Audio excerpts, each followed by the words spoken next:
Shortly before Live Earth, Muse played a pair of stunning sold-out shows at the new Wembley Stadium and showed us the measure of their creativity. Backstage, production manager Chris Vaughan talked about the anatomy of Ray Winkler's set design. The set is actually relatively simple. The tower structure is an architectural statement.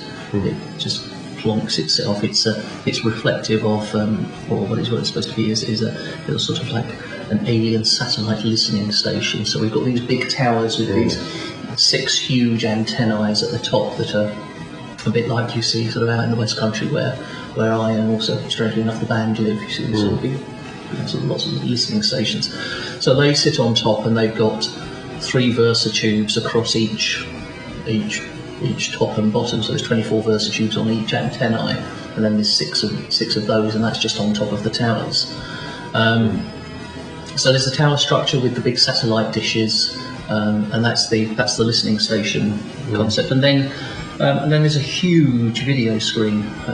We're getting on for 400 square metres of the Barco Nitrix, and that's really that's what gives them the platform for their whole show, which is a very anarchic, rapidly cut, very finely produced, but kind of rough and punk at the same time video show. So they've got we have the standard camera packages, but we've also got a load of little mini cams all over the stage,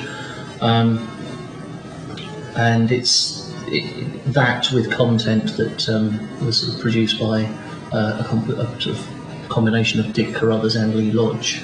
Not them working together. They both submitted treatments, and they each got to produce which treatment the band liked best. And again, Dick and Lee were both independently dealing directly with the band over the content.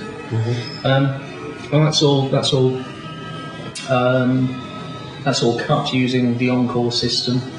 Midas's entry into the world of digital audio came with the introduction of the XL8 console, but it wasn't until we visited the BBK Live Festival in Spain this summer that we finally had the chance to see it in action with headliners Metallica. It was here that I asked their front-of-house engineer, Big Mick Hughes, about his role in the console's design and his subsequent real-world use of it.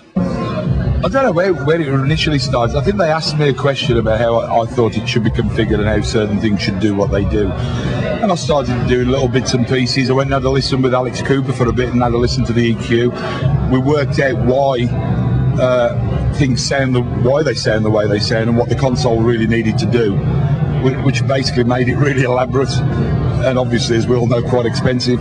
Only because everything that needed to be done has been done to it to make it sound as near to analog as possible. In actual fact, since using it in a live situation now, the first time, I actually think it sounds better.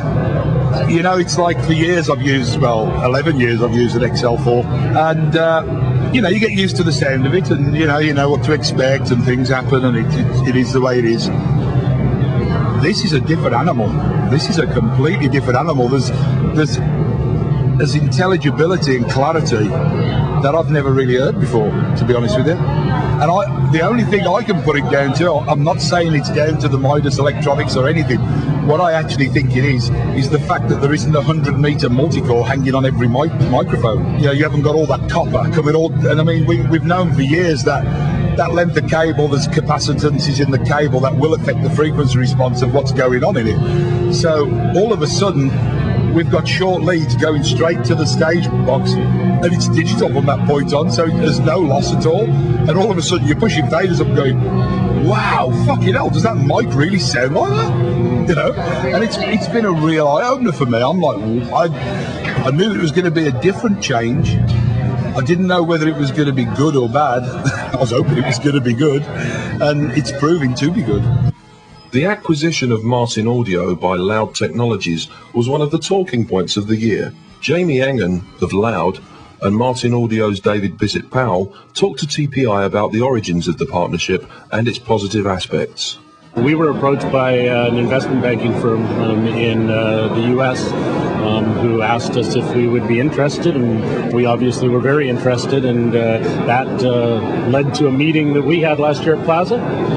Was the first meeting, and then, as David said earlier, nothing really.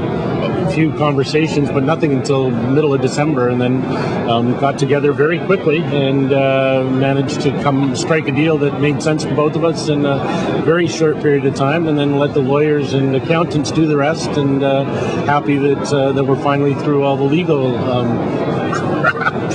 to be able to complete a deal. Because it was actually Sun Capital who had a close relationship with this investment bank in the States, who also knew one of our advisors, and it is sort of, I think, to be honest, I don't think either side necessarily, if you think about it honestly, I think it was the advisors who were putting the deal together without either of us really knowing. And to be fair, as I said before, Sun Capital did make we didn't know exactly who it was, well, no, we must have known.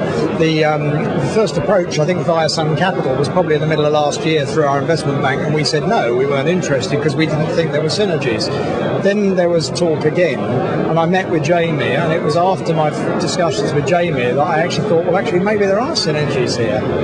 We got into some details, and I don't mind going on record. A lot of people are looking for the negatives, but I've not, in my discussions with Jamie and discussions about things that we both seem to feel are the right ways forward, I've not heard anything which is contrary to the way I've run Martin Audio. Certainly, EAW and Martin Audio will remain totally independent companies.